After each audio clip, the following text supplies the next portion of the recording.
Hi, everyone. Whitney, this novel has such an amazing origin story, and I love this origin story. And I wonder if you could just tell us how it began and then a little bit more about the book that it emerged into. Yeah, absolutely. And I want to say too, first, thanks for coming.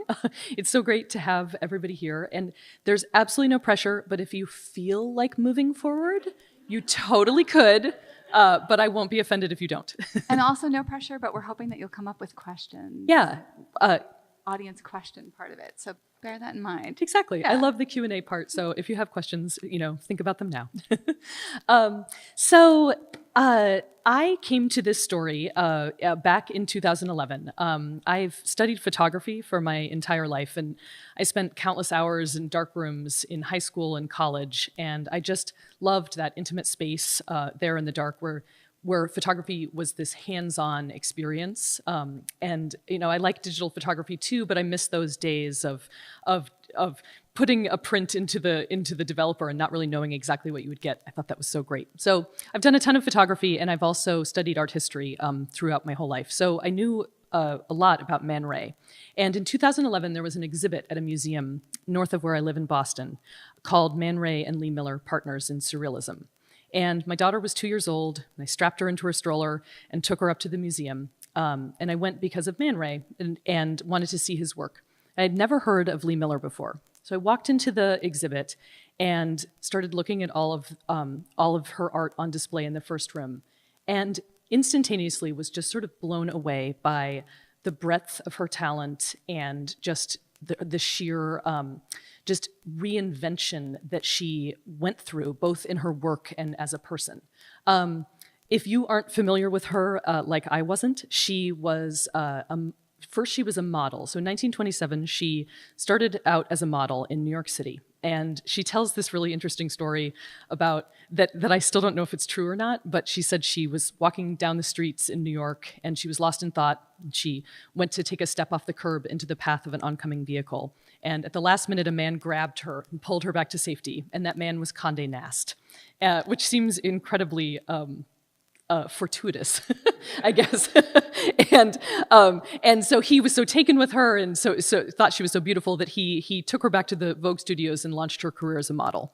So she worked there for 2 years and she did not love it. And so when one of her images was sold without her knowledge to Kotex, an Edward Steichen photo of hers was sold to Kotex and was the first one of the first female sanitary napkin ads that had ever appeared in a US magazine, caused a huge scandal. And she kind of used that scandal as a reason to quit modeling and move to Paris and pursue her dream of being an artist. So after that, she invented herself again and again and again. She was a surrealist artist who studied with Man Ray. She was a fashion photographer who was extremely successful. And then she reinvented herself again as one of the first female war correspondents during World War II. And her work during the war is utterly incredible. It's riveting, it's gruesome, it's intimate. And some of those pieces were on display at the museum, and I was so taken with them. And so I looked at her work and I just felt like, why don't I know who this woman is? That is a travesty. And I felt really, really aggravated about it. So the novel came from this place of aggravation that I knew all about Man Ray and nothing about Lee Miller. And it went from there into years of research and even more years of writing. You and I are in the same obsessively devoted writing. We are, yeah. That I've had the amazing fortune of seeing drafts of this novel since I think 2014. And I recall back then I would write in the margins, I really need you to finish this book because I need a Mother's Day present. So just note the timing right now, right? Timing for that to happen for all of you. But I know therefore that those early drafts were in first person and the novel is not. And I remember those first drafts were amazing. They were so evocative and wonderful. But when you We're not. Well, we all knew that they were immediately were. But then when you turned in the first draft that looked like this, which is in more of, I think, a close third, it was this electric change. All of a sudden, we knew Lee so much more intimately. We were able to get closer to her. And I'm wondering if you could speak to that way that third person kind of let you access something that first person didn't, and why you made that change and how it evolved? Yeah, absolutely. Yeah. So I mean, I went through so many different, tries with this book. And I started it in first person. I started it in past tense. I started, I had different chapters that took place in the United States. I had all sorts of different things. But I think a lot of that, as probably any writer would know, was just sort of trying to get to know the character. And so the first draft for me was, I think, just these attempts to get inside of her head. And she's a character who I had trouble getting inside of her head initially, partially because superficially, she's a person who seems like she has everything going for her. Like, she's beautiful and she's talented and she's the Facebook friend that you can't stop hating, even though you're looking at their posts every day, because everything seems perfect for them. And I thought, how can I get inside of her? And so when I was writing in first person, I was hewing quite closely to her version of her own life that she would tell in interviews. And then as I was researching her and thinking more deeply about her, what I realized was that what I was really interested in was this fragility that she has underneath the surface of her confidence that comes from childhood trauma, deep childhood trauma. She was raped at the age of 7. She was photographed in the nude by her father for many years, starting at age 8 and going well into her 20s. And those traumas that she experienced, I think, really affected, I mean, as they would, of course, but affected all of the decisions that she made later in her life. And even though she was able to kind of gloss over that with this kind of brash confidence that I deeply admired, I think that underneath the surface there was so much more going on. So once I started thinking about that piece of her, I don't know, it seemed sort of like it happened simultaneously that I thought maybe I should switch to third and treat the book more like I was looking through a camera rather than looking directly through her eyes like you would in first person. And for some reason that just worked for me. And maybe also because I knew her well enough at that point that I could make that switch and hopefully still have the intimacy and the interiority that you might get out of first person, but told through a third person lens. Yeah, maybe it did. I mean, I think I was able to describe things in a different way than I felt like I was able to describe them in first person, even if maybe that wasn't true, but it felt true. And when you're writing historical fiction, you've got to balance, I imagine, that sense of what the historical record has and your use of the imagination. Where did you decide to stick closely to the record or even to Lee's own account, and where did you decide to kind of break away? Yeah, so this was a big process of writing the book too. I at first hewed very closely to her own accounts of her life and to the facts of her life, and I continue to do that to some degree. I mean, I feel like the main plot points in the book are the main plot points of her life, and it felt very important to me that I keep those consistent and that. But more than just those plot points, I really wanted to do justice to who she was as a person. So I wasn't going to fictionalize something about her that changed who I saw her sort of fundamentally being. But when I realized, though, that she might be kind of mythologizing her own history, like this story of being pulled back from the curb by Condé Nast, I don't know if that's true or not, but it's so like, it seems like larger than life to me. And she has other stories like that as well. She has a story about how she met Man Ray that I tried again and again to write the way that she told it, which was basically like, she went to his studio, she thought she would meet him there and asked to be his assistant. He wasn't there. She went to a bar nearby and was all bummed because he wasn't going to be in town. And then he walks in and she supposedly went up to him and was like, "I'm going to be your student." And he was like, "No, you're not. I'm going to Biarritz for the summer and I don't take students." And she's like, "Well, I'm coming with you." and maybe she did this as well. Maybe that's exactly how it happened. But again, it just felt too good to be true. So I started thinking, if she can mythologize her own history, then I too can kind of have the freedom to push a little bit at these recorded stories. And that really liberated me, I think, to tell the story, to kind of, I guess, insert myself a little bit more into my view of her than I had felt like I could do at the beginning. I find it really interesting that something I hear in what you're saying is that you sort of had to trust yourself enough to become your own authority on the past and say, this is what the record is saying, but or what she's saying at least, but I think maybe it happened in this different way. And elsewhere you've written that for you, historical fiction helps us understand the present too, not just the past, but the present. So I'm wondering, what in your understanding of the present shifted working on this book?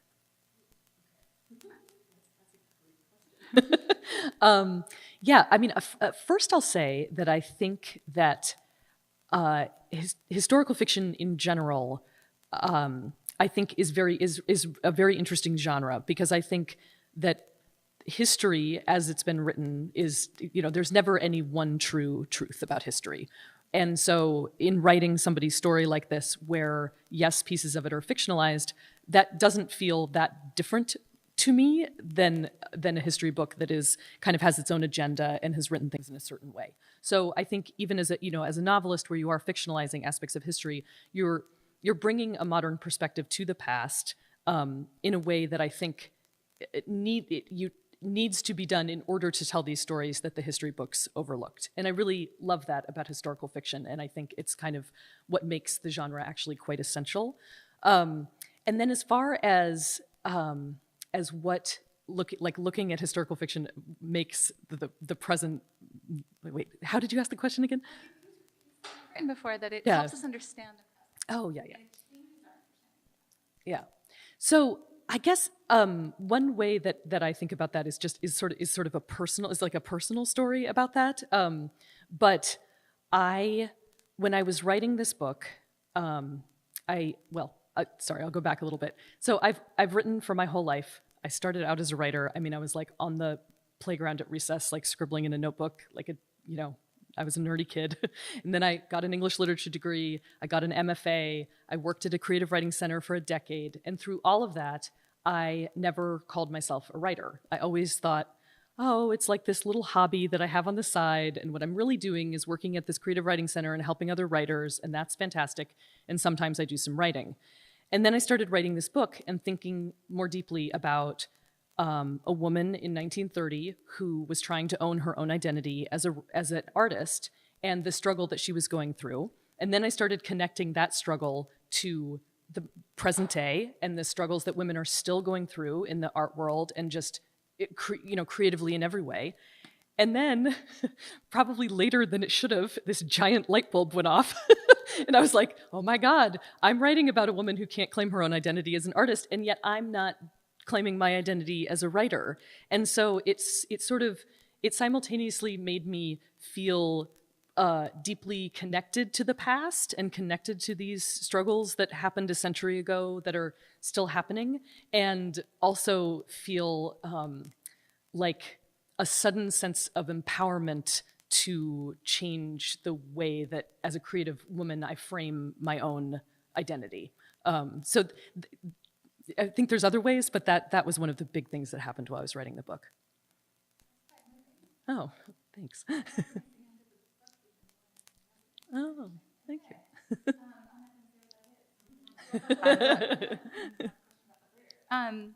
So in that research process, though, in sort of uncovering more about her and letting your own imagination run free and starting to feel closer to her, it sounds like, I imagine you must have hit some dead ends. How did that happen? Were there frustrations? Can you tell us a story about a time? And what did you do with dead ends? Yeah, there have been. And then this is a question I would love to throw back to you too, because probably some people here have read The Fact of a Body and know how absolutely incredible it is and how much research Alex did. So I'll talk about my research, and then if you don't mind talking about your own process too, I would love to hear it. So I did hit dead ends with my research. While I was writing, I think it might have even been the first draft still, I got a grant to go do research at the archive in England. So her archive is at the farmhouse where she spent the latter half of her life, and it's sort of operated by her son. She only had one son. He's in his 70s now, and I had spoken to an assistant at the archive when I was applying for the grant. They were like, great, absolutely, you can come. And then I got the grant and I wrote to them and got him instead. And he was not interested in having me come to the archive, and turns out to be somebody who's actually very controlling over Lee Miller's memory and has reached out not just to me, but to pretty much any other person who's ever tried to do a creative project about her and shut them down. Like cease and desist letter from the lawyer, which was what I received. So I was very surprised and panicked, frankly, by that, because I just had absolutely no idea what to do with that. But I talked to a lawyer and, and figured out more about, the freedom that you have when you're writing a piece of fiction. So I felt more comfortable that way. But I felt derailed, because I had this whole vision of going there and diving into her journals and all these things, and I couldn't do it. But and when I say this, in some ways it feels like I'm sort of like making the best out of a bad situation, but I honestly actually think that it was in a way a blessing that I couldn't go there, because I was able to imagine her more fully the way that I wanted to imagine her. And I can really picture myself having gotten absolutely mired in these letters and journals, and to such a degree that I don't know if I could have written the book. And I certainly don't think I would have written this book. And I think that historical fiction can often be kind of weighed down by the weight of the research that people do. And my least favorite type of historical fiction is when I can actually see the nuts and bolts of the research coming through, and the sense that the author spent forever researching, scuba diving, and then felt like they had to put it all into the book. And I think you have to strike a balance between putting just enough to make it come to life, but no more. And I think actually not being able to go to the archive and just having access to all the published materials about her was maybe the best way for me to do that. Yeah. But you read, what was it, 30,000 pages of, yeah. And I have always, we've been in a writing group for many years, and I've seen many, I've read the book, obviously, but I'd seen drafts of it as well, but I've never even understood how you corralled that into a piece of nonfiction. Right, neither do I really. So I spent a lot of time with these records. I have all these notebooks that totally freak my students out when I show them to them, because they're like, yeah, that's a lot of work. Yes, it is.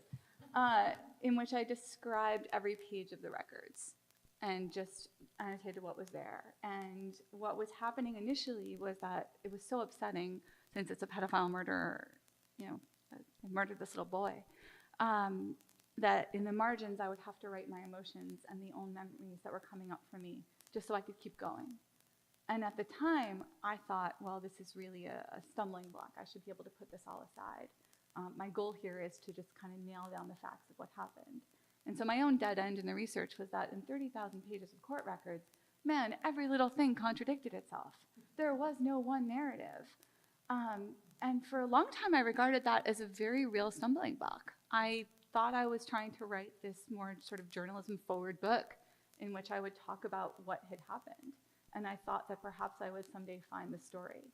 And eventually I realized that I was actually way more interested in this mess, and I was way more interested in the way that the process of the trial had produced a single narrative that was wildly off.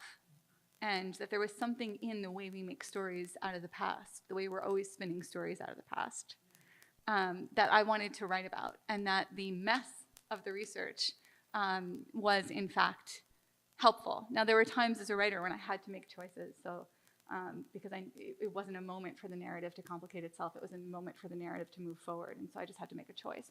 So there are source notes at the end that are like, okay, well, here are the 3 options I had, and I chose one because it seemed the most plausible to me, because this is not a moment where it's wildly important. But I was really careful to not choose something that would make it more inflammatory. It felt like I was very cognizant of my role as a narrative maker of the past, and often, I'd go to these arts colonies like BCCA.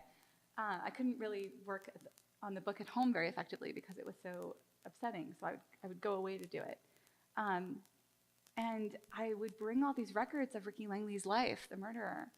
And I began to feel like I was the curator of his life, because I have things like his therapy notes and whatnot, things that you don't normally have about another person. It was a very strange relationship to have to another person.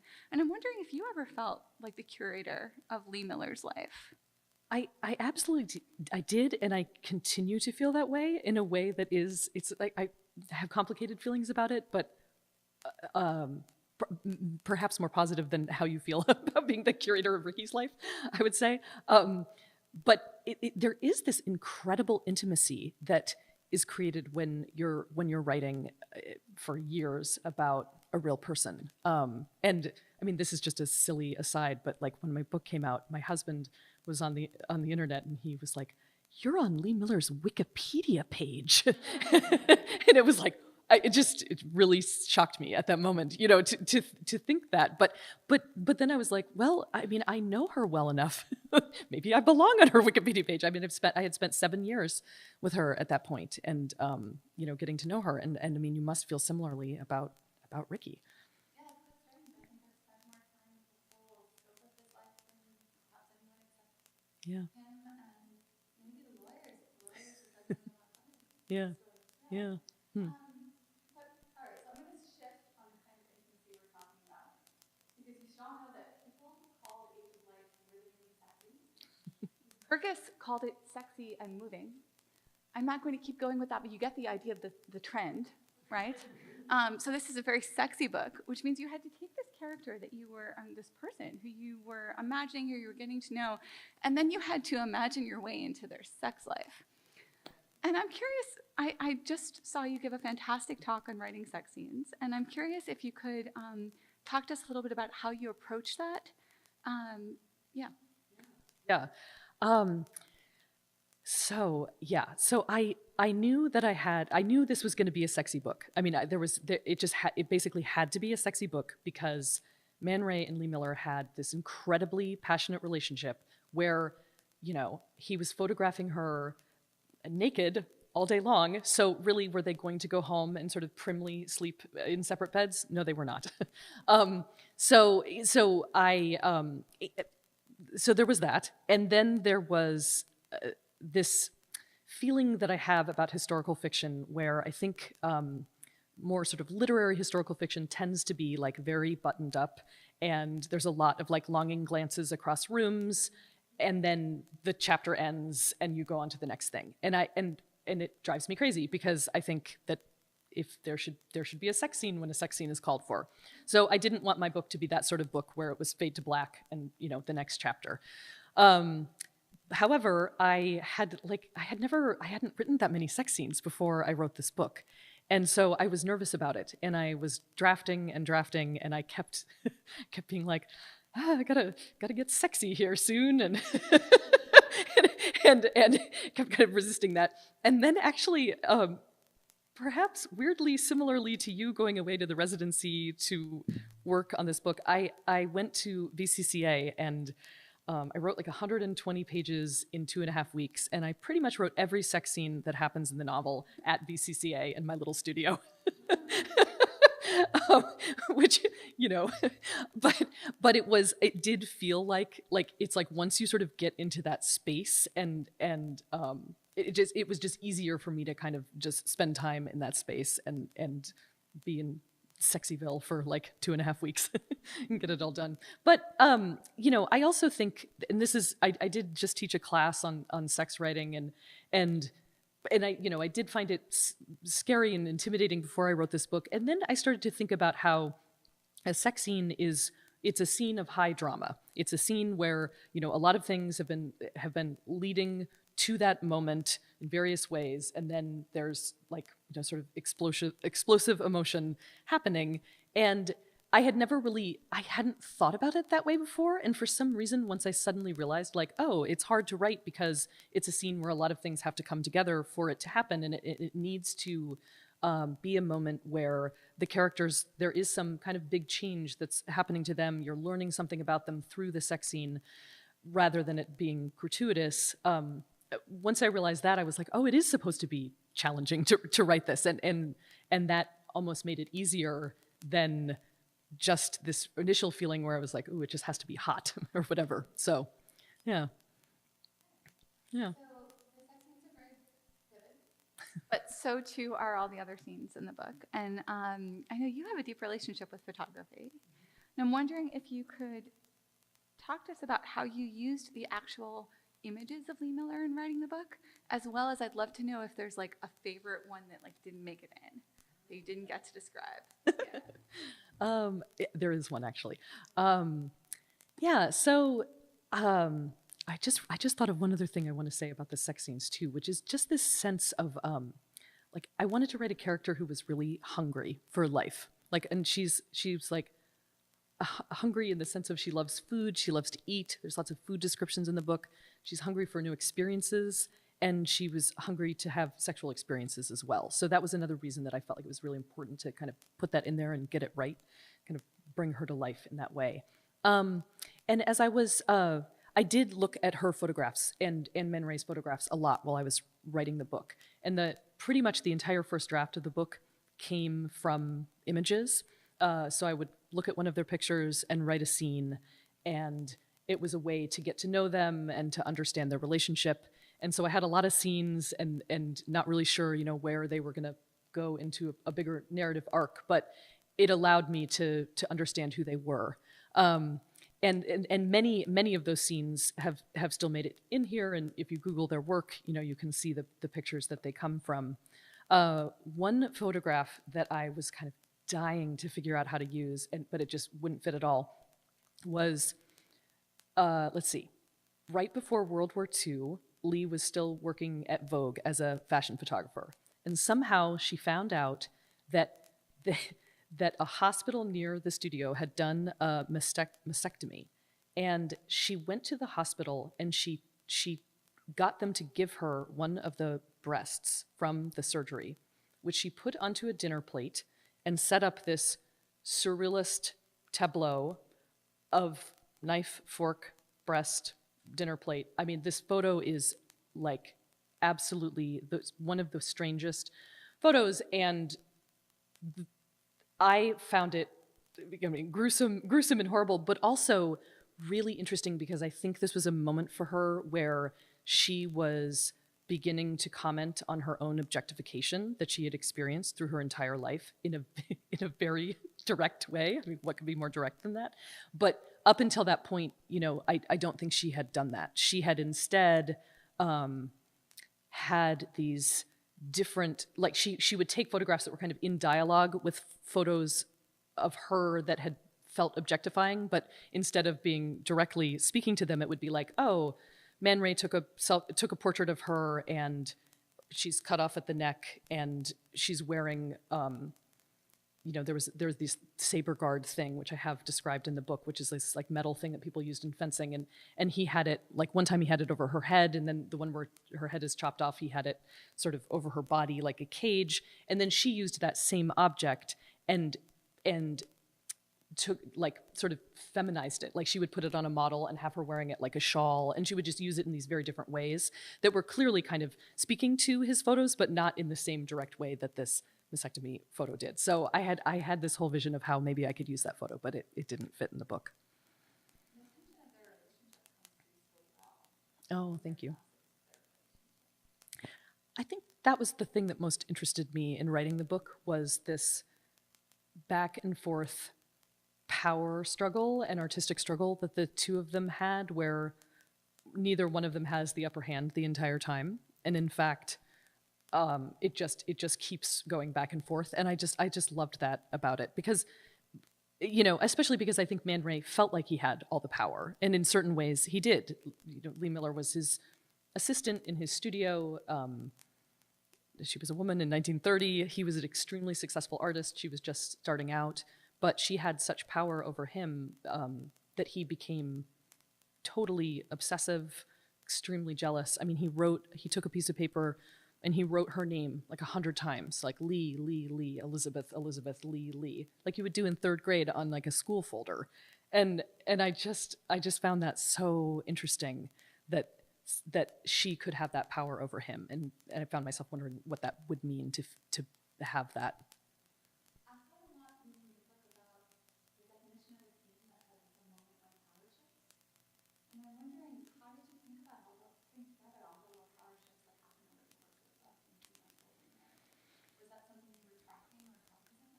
Yeah, I was. Not necessarily in the first draft, but as I worked through multiple drafts of the book, what I ended up doing was I outlined the whole plot in this giant spreadsheet, and I had on it the sort of the plot arc, you know, so everything that happened chapter by chapter and scene by scene, and then I had the emotional arc, and how the emotional arc lined up with the plot points.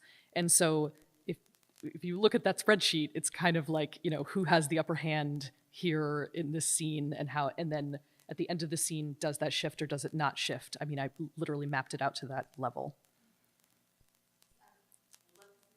Okay. So I've got one more question. So all of you start thinking about what questions you have. But I want to talk to you about the end of the book because I'm not going to give anything away. I'm going to tread carefully here. But you and I both ended our books by withholding something that the reader might be waiting for. And I was reminded reading yours of two quotes from writers that I thought a lot about when I was writing mine, which is Joanna Scott. The novelist Joanna Scott has this great idea that every ending is also a beginning, that the ending of every book is also a beginning, or the ending of any piece is also a beginning. And Jacqueline Machard says that the function of an ending for her is to make the reader believe in the unbook, to make the reader believe in the world beyond the book. And yours definitely made me believe in the world beyond the book, but I'm wondering if you can talk about how you arrived at this unusual ending without giving anything away.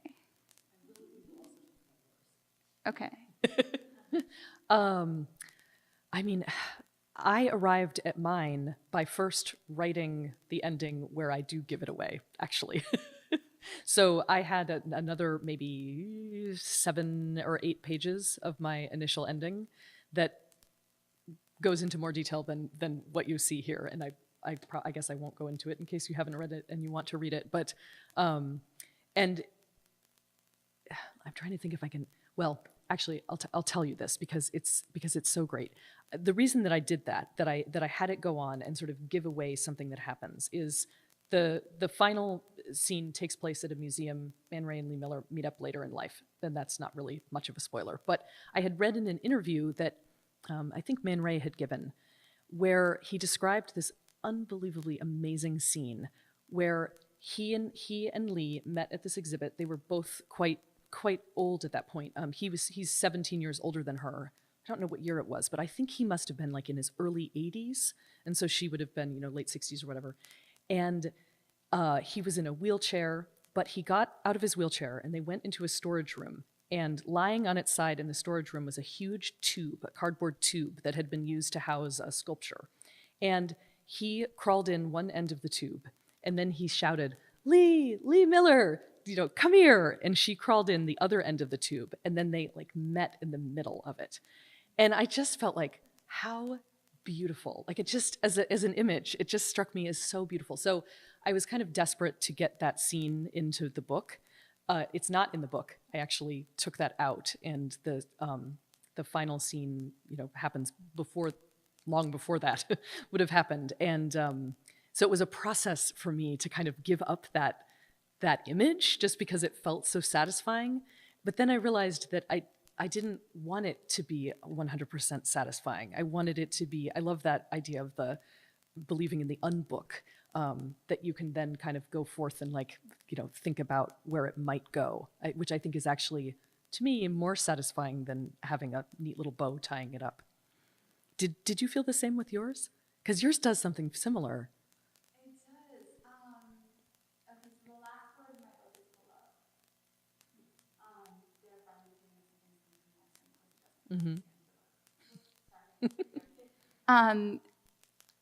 I had a moment that so I couldn't figure out how to end it.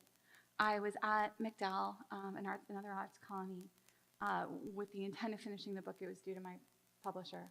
And I just couldn't figure out how to end it. I've been working on it for so long, et cetera. And it was my last day, and I had 2 hours to go before I had invited people to my studio. And I don't ever invite people to my studio at an arts colony because it's like inviting them into my subconscious. So this was like the last moment. They were going to come in, and I knew I wouldn't be able to work as soon as they kind of were there.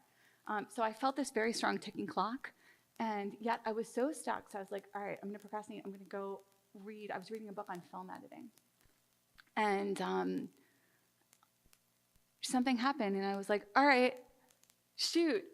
I think what I'm going to do is this like movie montage, and it's going to withhold this last moment and blah, blah. And then I just went over and wrote it pretty directly right up until they showed up at the door. But the scene that ends the book is actually one of the first things that happened temporally in real life. And it was a moment that I knew I had wanted to put in the book, but I kept trying to shoehorn it in where it happened chronologically, but there was no way for the reader to understand it at that point, where it had to come in and was the end of the book. So that was very oblique for something in which I'm completely not telling you what it is or why, nor is Whitney. Yeah. But I wonder if, and then let me just ask one more question then, because I'm done yours. Whether that sense, whether it was hard to say goodbye to these characters that you had spent so long with, these people that you had spent so long with, that you have all these moments in your head that didn't make it into the book, moments from their life that you know, whether it was difficult to kind of say goodbye. Funny because I felt like I had said goodbye. Like I felt like when I finished the book, it felt very satisfying, and it felt like I had said goodbye to some degree. But now that the book is out and I've been able to tour around and talk about it, I realize that I haven't. I haven't said goodbye at all. And in fact, I love talking about Lee Miller and Man Ray, and I love having all these anecdotes. And so I think to some extent, and you must feel the same way, like I just think I probably will never actually say goodbye. It's sort of inside of me forever, you know? Yeah, exactly. Do you think I should read? Should I read and then... Is that, yeah. How are we on time? I don't have it. Okay. Okay, good. I always forget to bring any sort of clock. It's like I don't know. So I'm going to read just 2 short sections, very short. The first one is 6 minutes, and the second one is 1.5 minutes. So I like to tell people, because I don't want you to think I'm going to be reading for like an hour. That would be horrible. And you can be thinking of questions while I read. The way that the book is structured, it starts in the 60s, at the end of Lee Miller's artistic life, and then it jumps back in time to 1929, 1930s Paris, and the bulk of the story takes place in Paris during her years with Man Ray, when she was trying to figure out who she was as an artist and a person.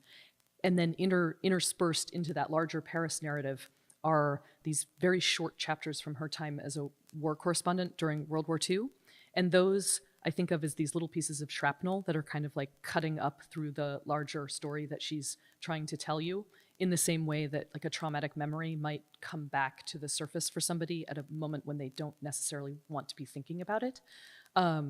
So I tell you that because I'm going to read just a chunk of the Paris section, and then I'm going to read the first of those World War II sections, which are meant to be a little, sort of different and a little bit jolting within the narrative. Okay, so the Paris scene, Lee and Man Ray have been together for a number of months, so they're at the beginning of their relationship, and before he was with her, he was with a woman named Kiki of Montparnasse for about a decade, and those are the only characters that show up here. Lee lies with Man on the couch in the studio. She has smudges of paint on her stomach and thighs where his hands have been. He rests his head on her, tells her the past months are the most creative he has ever known. The photographs, the paintings, the sculptures, they are the best work he's done. It's you, he says, all you. What about with Kiki, she asks him. In the 4 months they've been together, Man hasn't mentioned her, so until now neither has Lee, but she has wondered about her again and again. It was different. Different how? Lee sits up and starts buttoning her shirt. She was young. I'm young. He looks at her, starts again. She was young. I was young. I met her at a cafe. There was a misunderstanding. You don't care about this. Yes, I do. Lee drags the story out of him. He had just arrived in Paris. He was at a cafe and he saw a woman sitting in the corner with a friend. He knew, even fresh off the boat from Brooklyn as he was, that she didn't belong there. She wore no hat, had her hair unpinned and her cheeks rouged to a consumptive brightness, and was speaking too loudly in a fast stream of words with a guttural rasp to them. Back home in New York, Man had been doing nude studies, and Kiki's loose hairstyle reminded him of the prostitutes who often posed for him. easy in their bodies and happy for a job for which all they had to do was stand still. From the moment Man first saw her, he wanted to protect her. He watched as a waiter approached and told her that she must leave the restaurant if she did not cover her hair. Immediately, Kiki screamed at the waiter that this was a cafe and not a church and that she would not leave. The waiter insisted, and she rose from her seat and stepped up onto and over the table, and in 2 quick steps, she was down and walking toward the door. As she was passing, Man reached out and grabbed her arm, offering her a place at his table so that the waiter would not bother her anymore. He spoke hardly any French, and Kiki no English, but somehow they enchanted each other. He took her to dinner, and then a show, and then his studio, and then his bed, and they were together for 10 years before he left her. Why did you leave her? Lee wants to know because she wants to confirm she is better than Kiki, wants to know all the ways in which the other woman failed. She was jealous. What did you do? Man looks at her with an injured expression. Nothing. She was volatile, such a performer. She spent every night singing songs about betrayal, and pretty soon she saw it everywhere. He stands up and crosses over to the office. Here, let me show you something. He returns with a small black address book. Inside are dozens of names, all written in Man's neat hand. But as Lee looks closer, she sees that some of the names and telephone numbers have been altered, run over again and again in thick black pen until the letters look like misshapen animals. I came home one day and found it like this. Man flips through the pages and hands her the book. My cousin Flora, who lives in Philadelphia, my grandmother, every woman's name that was in there. Had you been with someone else? No, nothing like that. Lee thumbs through the book. The markings are pressed into the pages so hard they are visible on the other side, and there are gouges where the pen's tip caught against the fibers. On one page, Kiki has written merde, merde, merde in the margins. Lee imagines her in Man's bedroom, white-knuckled, furious. But as she keeps flipping through, something about the other woman's anger tugs at Lee, and she is surprised to find herself feeling empathy or even kinship. There must have been some reason she did this. There's not. I was devoted to her. Man's tone is sharp. When I was with her, I did everything I could to help her along. She wanted to paint, so I bought her canvases. She wanted to write, so I introduced her to a friend of mine, Broca, because he put out a news sheet about Montparnasse, and I thought he might be interested in Kiki's stories. Well, he was more than interested. She started working with him all the time, writing, and then she moved in with him. Lee is confused. So she left you? Man walks across the room and stares out the window. No, I left her. I made it very clear that her behavior was unacceptable. It is clear from Man's tone that he's still angry, but Lee doesn't want to push him any further. She goes over to where he stands at the window, wraps her arms around him, and kisses his ear. When Lee walks through Montparnasse, she keeps seeing broadsheets advertising Kiki's performances, and no matter what she does, she can't get the woman out of her head. Later that week, she asks Man if she can see his pictures of her. She can't help herself. He never misses an opportunity to show off his work, so she's not surprised when he goes over to the flat files and starts pulling out folders. At first, what she feels is utter relief, tension she didn't know she had unknotting in her neck. This is the most beautiful woman in Paris? To Lee's American eye, Kiki looks bloated as over-yeasted bread, her makeup garish, her hairstyle outdated by 2 decades, her derriere wide and sagging as a half-filled flour sack. But some of the compositions are uncomfortably familiar. Here are Man's bedroom curtains, the same as they are today. There, Kiki tips her head back. Man has taken a close-up of her neck. It could be Lee's neck. The shot is so similar. Man doesn't seem to expect Lee to say anything and keeps up a quick patter about what he was thinking when he shot a certain image, or pauses to inspect one and explain how he would print it differently now. He shows her dozens of pictures. When he is done, she is still quiet. He asks what she thinks. Lee hesitates and then says what she thinks she must. Kiki is very beautiful. Of course, Man says, but what do you think of the work? Thanks. And I'll just read one other section. So this is just the first of the World War II sections, and it needs no introduction of any kind. London, 1940. During the Blitz, bunked down with Roland in Hampstead, Lee wakes more than once to find her bed brown with menstrual blood. Something about the surprise of waking to the scream of the air raid sirens sets her body off, starts her cramping. In the morning, when the blackout lifts, she rinses out the sheets in the sink, but stains remain, light copper blotches. What Lee can never tell anyone is that she feels almost giddy when she hears the whistle of the bombs dropping, when she feels the room shake, when plaster dust coats her face and makes her sneeze. Can never tell them how much she looks forward to the mornings after, picking her way through the city with her camera, the bombed-out tableaus arranged before her like the work of some surrealist set designer. A church destroyed, but a typewriter balanced on the rubble before it, perfectly unharmed. A statue completely decimated, except for one beseeching arm. The wicked side of her loves the lawless nature of the blasts. One night, she and Roland wake to a different noise, a giant rustling, as if the house is a parcel being papered over. Lee pulls back the curtain, and with a whoosh through the open window comes a ghostly silver fabric, almost consuming her, so much of it that she has to beat it away from her face in order to breathe. A barrage balloon, Roland tells her, laughing, and they go outside and work together to pull all the fabric back out of the house. The next day, she spends hours photographing it, the balloon's carcass draped over trees or twined around her body. None of the shots are right, but then later she's walking through Hampstead Heath a bit further and sees another downed balloon, pinned to the ground, but still half filled with air, like a giant egg, 2 geese standing proudly before it. The photo she takes of it is a marvel, the war's first gift to her, and Lee feels buoyed aloft herself, filled with the promise of all that the coming days might offer her. Thanks.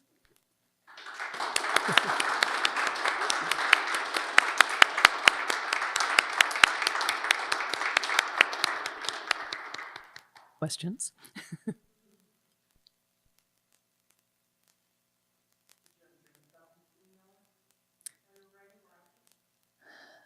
Yes, I did.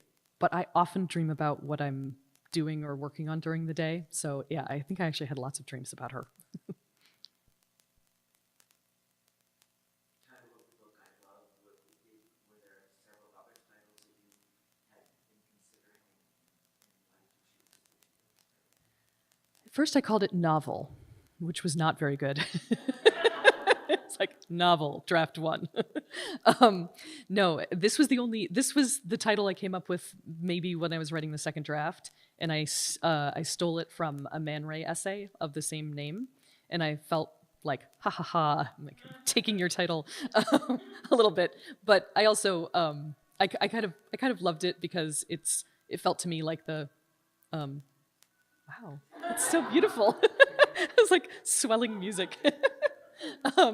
It felt to me like this time in her life where everything was just starting to happen, as well as a commentary about photography, and so I was lucky that they didn't want to change it when I got it published. So.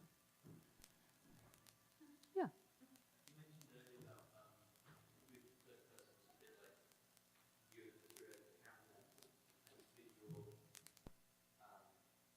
expertise in photography as well. Are there any other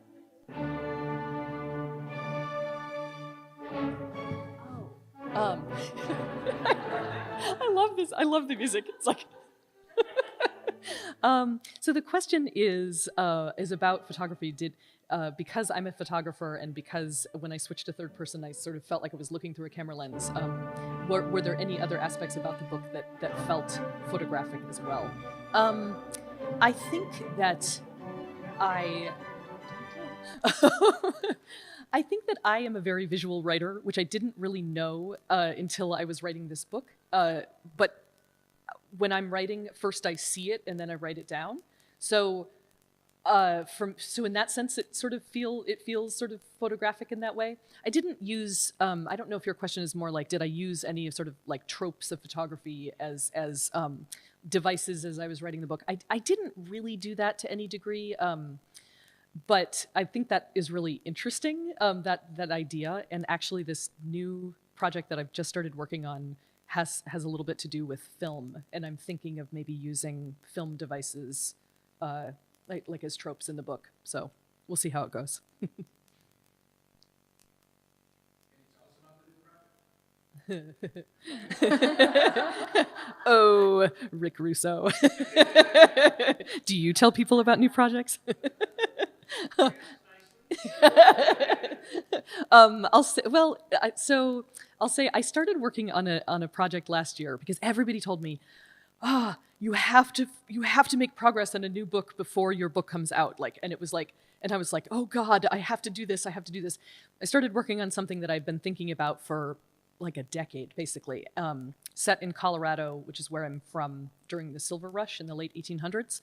And I'm still interested in it, but I'm not, I don't know, I just wasn't really feeling it. And I've kind of set it aside, mainly because I had this new idea, this really sexy new idea, and I felt like I was cheating on the Colorado novel with the sexy new idea. And I'm really enjoying that feeling.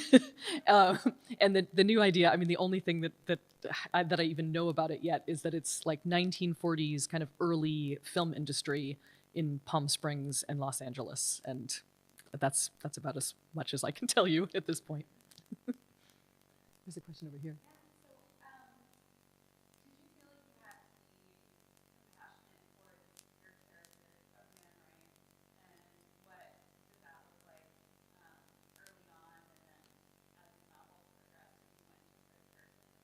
I mean, I did feel like I had to be compassionate towards him, and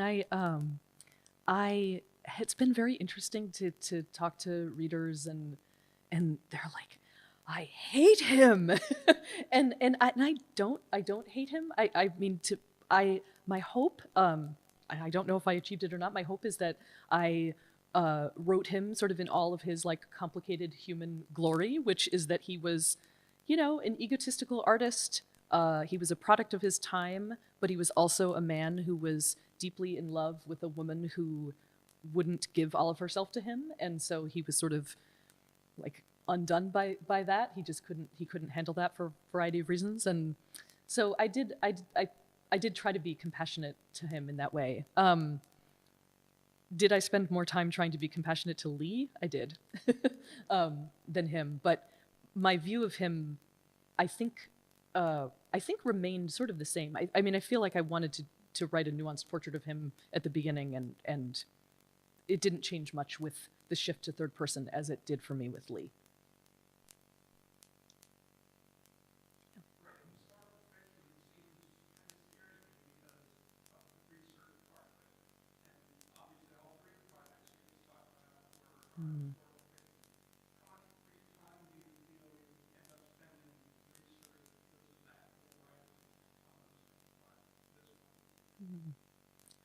I'm looking at Alex too, because I'm thinking of her 30,000 or their 30,000 pages of research. Oh.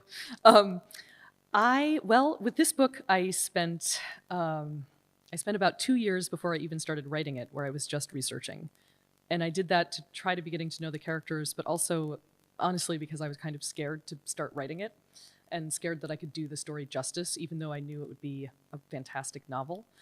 And then I researched the whole time that I was writing it, the whole 5-year period. So the research is a big investment, but for me personally, I actually absolutely love the research aspect of it, and I love having a structure of a real person and the past to kind of push against and fictionalize against.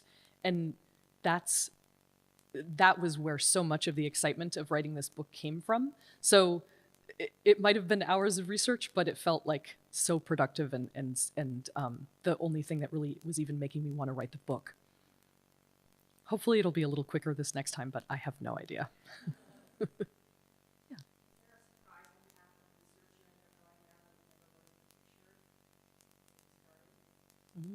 Surprising path of research. I researched, gosh, I mean, yes, I'm sure there were many. I found myself looking at old travel guides about Paris that were published in the 40s and 50s to kind of get a sense of what people thought about Paris, the decade before versus now. And I mean, not that that's that surprising, but it was really interesting. It gave me all sorts of weird little tidbits that I don't think I would have gotten otherwise. For example, in one of the first chapters, she goes to a place called Drasso's, which is a opium den that was in a private apartment, and all the sort of writers and thinkers and famous people of the time would go there because supposedly nobody would know that they were there. It was very discreet. And I found just one line about that in this old travel guide. And it said, exactly that. It was this place where you could be discreet, but also you had to put on a robe when you showed up. And I thought, that is so cool. So it was fun to do that sort of research. Yeah. There's one back there.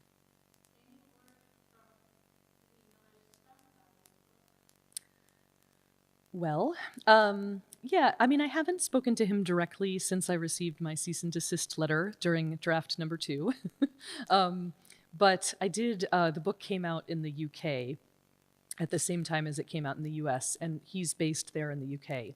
So while I was there, I did talk to some people from the archive who had come to one of my readings. I think he sent them. I think he sent his little minions to the reading, which is so weird. But actually they were perfectly lovely. And but he has not been very interested in collaborating in any way. So the only conversations that I've had with him have been things where he's not wanted me to have access to using her images and things like that. He's actually he sold her biographical details to a film studio and is working on making a movie about her life. And Kate Winslet is signed up to star in that film. And I think he's controlling of her memory in various ways, but I think especially because of the film deal, he's particularly controlling. So, yeah, I wish that he and I had a better relationship, but we don't. Yeah.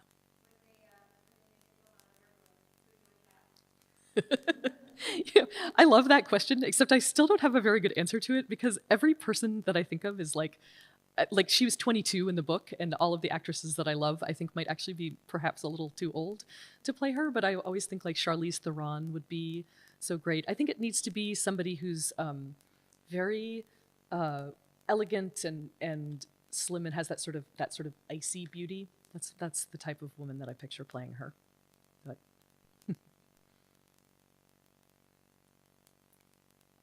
one more question or no? Okay.